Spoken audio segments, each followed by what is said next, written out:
दोस्तों, जय मसीह की। आप सबका हमारे YouTube channel doctor Amitesh Wilson ministry में स्वागत है। दोस्तों, आज मैं आपके सामने भाई त्रिभुवन की गवाही लेकर आया हूं, जो कि एक मसीह सिंगर हैं। आप सब ने इस भाई के गानों को सुना होगा। तो आइए आज हम इस भाई की गवाही को देखेंगे।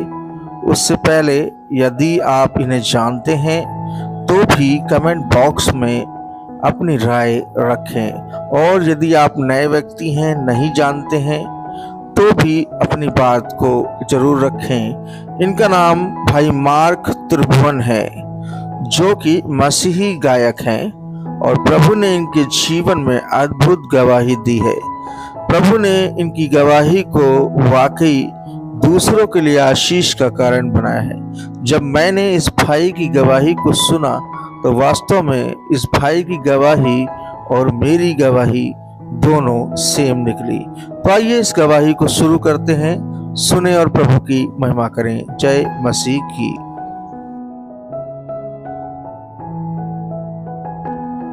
मैं थोड़े से शब्दों में अपनी गवाही आपके सामने रखना चाहता हूँ। मैं जानता हूँ आप सभी लोग परमेश्वर के चुने हुए हैं। प्रभु ने आप सभी को आशीषित किया है, बचाया है और आपके जीवन में गवाही है। लेकिन मैं भी अपनी गवाही से प्रभु को महिमा देना चाहता हूँ। हालेलुया। सुनना चाहेंगे आप? मेरा नाम मार्क त्रिभुवन है और मैं मुंबई में पला बड़ा हूँ। मेरा जन्म मुंबई का है।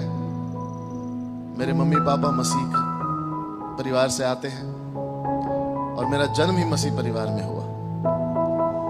बचपन से मेरे पापा स्ट्रिक्ट होने की वजह से, आर्मी में थे, तो स्ट्रिक्ट होने की वजह से काफी डिसिप्लिन और रूल्स एंड रेगुलेशंस के साथ मेरी परवरिश हुई, है ना। और बचपन से ही मुझे चर्च की आदत है, प्रार्थना करने की आदत है, वचन पढ़ने की आदत है, और हमेशा आप ही की तरह मैं भी ऐसे पहले लाइन में बैठा करता था। आमीन। और मुझे चर्च जाने का बहुत उत्साह होता था, बहुत शौक होता था, बहुत आनंद आता था। मुझे गीत गाने का आनंद आता था, बाइबल पढ़ने का। और ये सब मेरी मम्मी और पापा की वजह से हुआ। हालेलुया। बचपन से ही मुझे वचन की सीख मिली। प्रार्थना में मैं आगे बढ़ता गया और धीरे धीरे करके मैं कीबोर्ड बजाने लगा। वो जो कॉन्गो नहीं आता, आप देखे, ट्रिपल, वो भी मैंने बजाना शुरू किया। और धीरे धीरे मुझे बहुत अच्छा लगता था म्यूजिक बजाना। मेरे पापा भी बजाते हैं। तो ऐसे करके मैं आगे बढ़ता गया, स्कूल में बढ़ता गया, पढ़ाई में भी बहुत अच्छा था। लेकिन एक समय के बाद ऐसा एहसास होने लगा कि मेरे घर वाले जो है रूल्स एंड रेगुलेशंस बहुत ज्यादा हो गए, है कि नहीं। ये मत करो, वो मत करो, दोस्तों के साथ मत जाओ, खेलने मत जाओ, ऐसा मत करो, वैसा मत करो, ये मत करो, वो मत करो। तो मुझे थोड़ी परेशानी होने लगी। मैं कहने लगा क्यों ना जाओ, है कि नहीं। हुआ होगा आप लोगों के साथ भी, क्यों ना जाओ, ये मेरे माँ बाप अच्छे नहीं है, यहाँ नहीं भेजते, वहां नहीं भेजते। जब देखो मुझे प्रार्थना में लेके जाते, मुझे खेलना है। जब देखो मुझे मीटिंग के लिए लेके जाते, मुझे पिकनिक नहीं भेजते, कुछ नहीं करने देते। मेरे लाइफ में कोई एंजॉयमेंट ही नहीं है। सिर्फ प्रार्थना जाओ, सिर्फ बाइबल पढ़ो, सिर्फ प्रार्थना करो, बस यही है। गर्मियों की छुट्टी में लोग कहाँ कहाँ जाते हैं, मनाली जाते हैं, गोवा जाते हैं, केरला जाते हैं। मुझे एक पास्टर के घर भेज दिया जाता था। एक पास्टर के घर भेज दिया जाता था, एक एक महीना में उनके पास रहता था। हालेलुया। और वो पास्टर भी प्रभु के बहुत अभिषिक्त और आशीषित दास थे। सुबह सुबह 3 बजे उठा देते थे, चलो प्रार्थना करनी है, चलो बाइबल पढ़ना है। सुबह 3 बजे, 12 बजे तो मैं सोया हूं। परेशानी होने लगी थोड़ी सी, ये क्या जिंदगी है, मुझे नहीं अच्छा लगता था। थोड़ी सी घुटन सी महसूस होती है। फिर धीरे धीरे जैसे मैं बड़ा हो गया, मेरे दोस्त बन गए। और ये मुकाम जो होता है जिंदगी में, ये सबसे खतरनाक मुकाम होता है, जब आपके दोस्त बनने लग जाए। तो कुछ मेरे दोस्त बन गए जिन्होंने मुझे 7वीं में सिगरेट पीना सिखाया। जब मैं 7वीं में था, 7th में, मैंने सिगरेट पीना शुरू किया ऐसे ही। और धीरे धीरे मैंने देखा कि मेरे दोस्त मुझे किसी भी बात के लिए मना नहीं करते।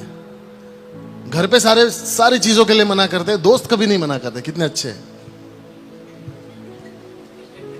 है कि नहीं? दोस्त कभी भी मना नहीं करते। और मैं उनके साथ बहुत मजे करता था। और जैसे जैसे मैं बढ़ता गया, एक क्लास से दूसरी क्लास, 7वीं 8वीं 9वीं 10वीं तक आने लगा, तो मेरी हालत थोड़ी बिगड़ती गई। दोस्ती बढ़ने लगी, परमेश्वर से दूर होता गया। संडे को मैं वर्शिप करता था, कीबोर्ड बजाता था। जैसी चर्च से बाहर आ जाए दोस्त, और फिर उसके बाद सिगरेट पियो, फिर शराब पियो, और धीरे धीरे करके ड्रग्स की भी आदत लग गई। और जब मैं 10वीं में था तब मुझे ड्रग्स की आदत लग गई। बहुत अच्छा लगता था मुझे जब मेरे साथ 8-10 लोग घूमते थे मुंबई के सड़कों पे। आप जानते हैं मुंबई शहर, वहां पर बड़े बड़े लोगों से दोस्ती होना बहुत बड़ी बात मानी जाती है।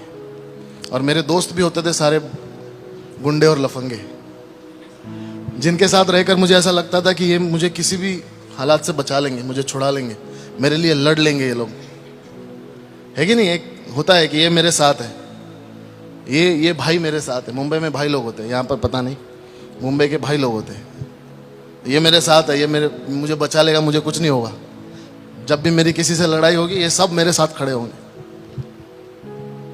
तो इनसे मेरी दोस्ती बढ़ने लग गई। और धीरे धीरे मुझे रियलाइज हुआ कि ये जो मेरे दोस्त है ये कोई मामूली दोस्त नहीं है, बहुत पहुंचे हुए हैं। हर हफ्ते किसी की खबर आ रही है, इसने इसको मार दिया, उसने उसको मार दिया। और मैं तो रोज इनके साथ उठता बैठता हूं। आज इसको जेल में डाल दिया, आज इसको तड़ी पार कर दिया। ऐसी जिंदगी जी रहा हूं मंडे टू सैटरडे। और संडे का सुबह का जो 3 घंटा है वो मैं बहुत पवित्र बन के, आराधना करके, कीबोर्ड बजा के। अगर आप मुझे संडे को देखोगे आप यकीन नहीं करोगे आप वही मंडे वाला मार्क है। और अगर आप मंडे को देखोगे तो यकीन नहीं करोगे ये वही है जो आराधना करता है। हालेलुया। वो ढोलकी की तरह डबल हो गया था मैं, यहां से भी यहां से भी। Praise the Lord. और धीरे धीरे करके ये ड्रग्स की आदत मुझे खाने लगी। आमीन। एक बार जब हम नशे में थे तो हमने बहुत ज्यादा नशा कर ली। और एक समय ऐसा आ गया कि मुझे जो है वो ड्रग्स, उसका असर नहीं होता था, मुझे नशा नहीं होती थी। तो उसके लिए दूसरे तरीके हम ढूंढते थे कि इसको और एनहांस करने के लिए, इसको बढ़ाने के लिए हम और क्या किया जाए। तो कोई शराब पी रहा है, तो कोई और ड्रग्स ले रहा है, तो कोई कुछ और कर रहा है। तो मेरे एक दोस्त था, उसने अपने पॉकेट में से एक टैबलेट का पैकेट निकाला, पता नहीं कहाँ से लाया था। उसमें से 2 गोलियां ली, उसने खा ली। दोपहर का समय था, उसने खा ली और वो ऐसे लेट गया। हम अपने घर चले गए। रात को फिर आए, देखे तो वो लेटा हुआ है। तो हमने कहा दोपहर को उठा होगा, सो के वापस कुछ पी के वापस सो गया होगा। फिर हम घर चले गए। दूसरे दिन सुबह हम आए तो देखा तो फिर भी लेटा हुआ है। तो हमने आजू बाजू वाले से पूछा ये क्या हुआ है? कह रहा है भैया ये कल से उठा ही नहीं है, शाम हो गई उठा नहीं है। 2 दिन तक वो लड़का वही पड़ा था। और तब परमेश्वर की आत्मा ने मुझसे बात करना शुरू किया कि ये गलत है, ये सही नहीं है। और मुझे मन में ऐसा एक डर सा पैदा हो गया कि मुझे यहां तक नहीं जाना है, ये लेवल का नशा मुझे नहीं करना है। 2-2, 3-3 दिन तक पड़े रहो, ये अच्छी बात नहीं है। Hallelujah, hallelujah. मैं अपने आप से नफरत करने लगा कि ये मैंने क्या कर दिया। वचन पता है, प्रार्थना पता है, मेरे पापा पास्टर है, घर तक खबर पहुंच जाती थी आपके बेटे को आज यहां देखा, आपके बेटे को वहां देखा, इसके साथ देखा, उसके साथ देखा। बहुत परेशान होते थे मेरे माँ बाप, मुझे बहुत मारते थे, बहुत मारते थे। हर दूसरे तीसरे दिन मेरी पिटाई होती थी, और ऐसी वैसी नहीं, तबीयत से होती थी, जबरदस्त। तो मैं अपने आप से नफरत करने लगा कि ये मैं क्या कर बैठा हूं, इसको मैं कैसे सुधारूं। लेकिन एक बात है, जो बचपन से मेरे माँ बाप ने मुझे आदत लगाई चर्च जाने की, कलीसिया में आने की, वचन पढ़ने की, प्रार्थना करने की, पहले अच्छा नहीं लगता था, लेकिन वही वचन मुझसे बात करने लगा।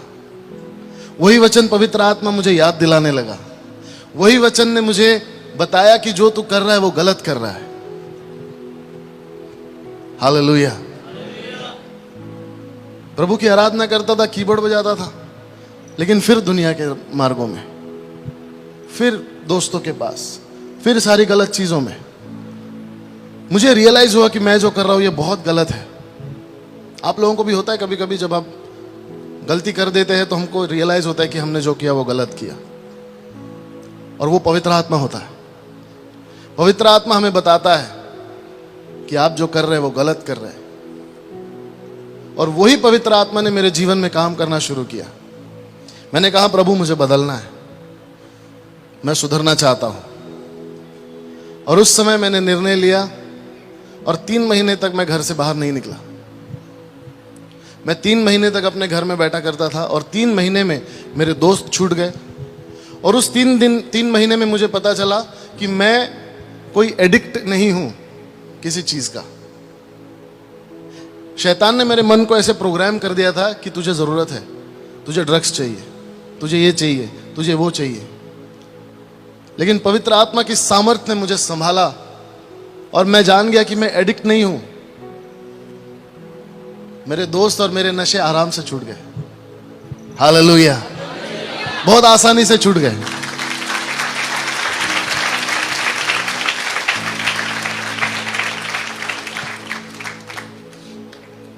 और जिस जगह पर हम ड्रग्स लेने के लिए जाते थे, आज परमेश्वर ने उसी एरिया में मुझे एक सेवकाई दी है।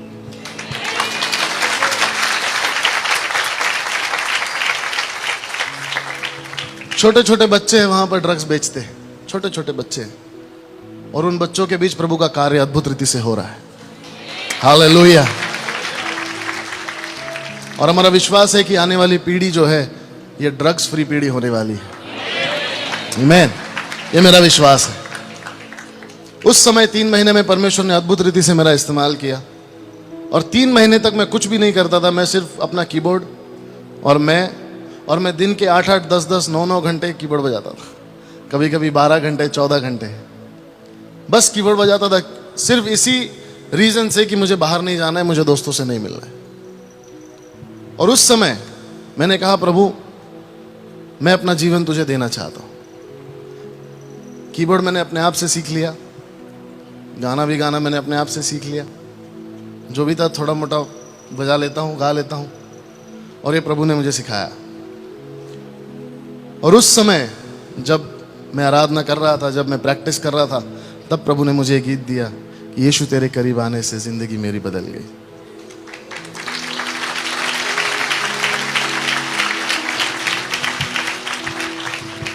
और उस गीत ने मेरे जीवन को बदल दिया। हालेलुया।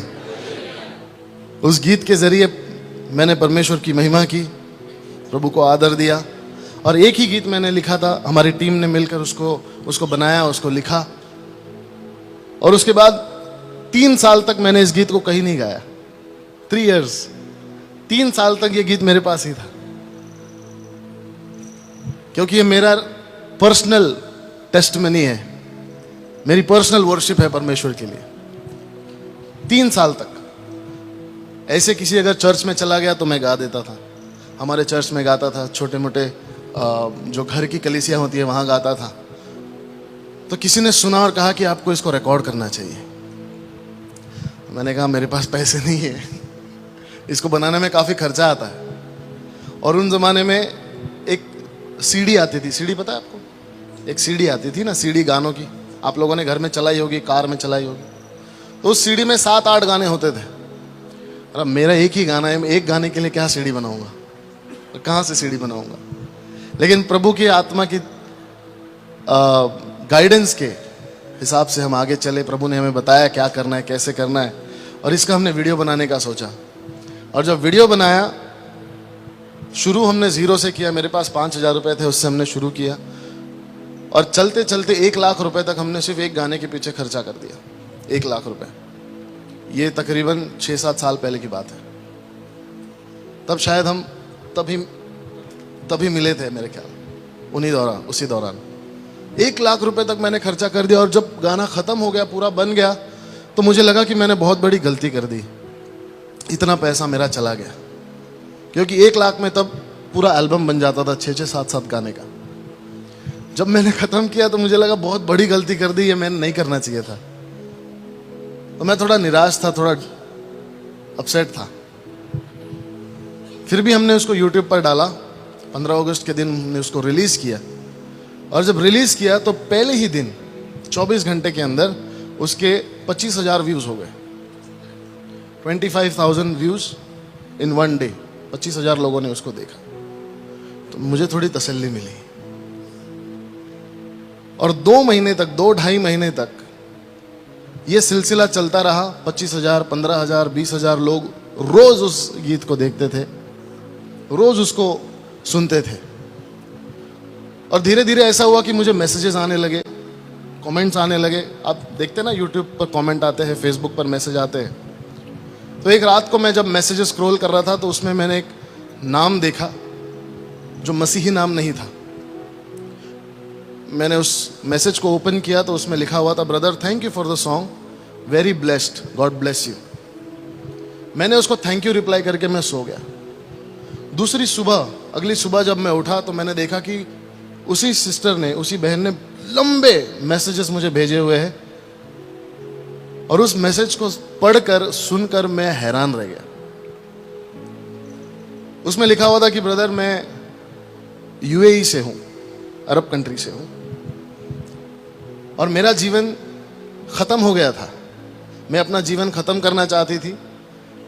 कुछ हालात ऐसे थे कि मैं जीना नहीं चाहती थी, और मैंने पूरी तैयारी की कि मैं आज रात को जब सब सो जाएंगे, शाम को, तब मैं अपना जीवन खत्म कर दूंगी। मेरे जीने का कोई मकसद ही नहीं है।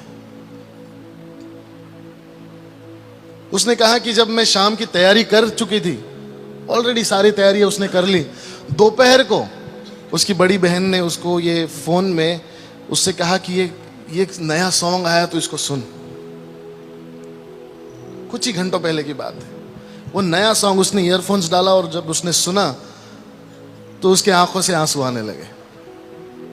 उसने 1 बार सुना, उसने 2 बार सुना, और वो बार बार उस गीत को सुनते गई। और जब उस गीत को सुन रही थी तो उस गीत ने उससे बात करना शुरू किया, और उसने कहा कि ब्रदर इस गीत की वजह से आज मैं जिंदा हूं। मैंने सुसाइड करने का निर्णय मेरा कैंसिल कर दिया।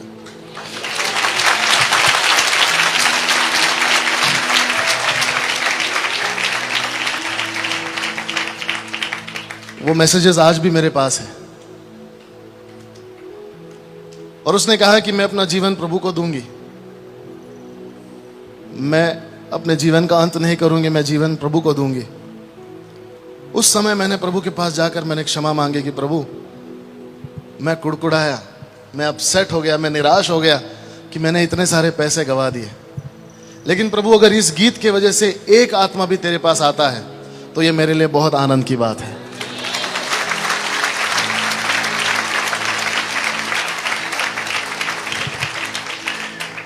उस वक्त मैंने प्रभु से माफी मांगी, और उसके बाद परमेश्वर ने अद्भुत रीति से कई सारे लोगों के जीवन में इस गीत के जरिए काम करना शुरू किया। तब से मैंने प्रभु से कहा कि प्रभु अब मैं पीछे नहीं हटूंगा। अब चाहे जितना भी कुछ लग जाए, मेरी जान भी चली जाए, लेकिन जो मुझसे बन पड़ता है, खास करके जवानों के लिए, मेरा हृदय उनके लिए टूटता है। क्योंकि मैं जिस जगह से आया हूं, मैं चाहता हूं कि कोई भी उस परिस्थिति से ना गुजरे। क्योंकि मेरे जीवन के सबसे इंपॉर्टेंट और प्रेशियस दिन मैंने वेस्ट कर दिए, मैंने गवा दिए। मैंने जो मेरा प्राइम टाइम था, 15, 16, 17, 18, 19, 20 साल का, 22 साल तक का, मैंने उसको वेस्ट कर दिया पूरी तरह से 20 साल तक। आप जवानों को मैं चैलेंज करना चाहता हूं कि नशा करना कोई बड़ी बात नहीं है, बहुत आसान है। रिलेशनशिप में रहना कोई बड़ी बात नहीं है, बहुत आसान है। माँ बाप से बगावत करना कोई बड़ी बात नहीं है। प्रभु के लिए जी के दिखाओ तो मैं मानूं। ऐसी डेयरिंग करो कि मैं इस दौर में प्रभु के लिए जी कर दिखाऊंगा। हम जवानों को एक ट्रेंड बनाना है कि इस पाप के संसार में मुझे प्रभु के लिए जीना है। Hallelujah, hallelujah.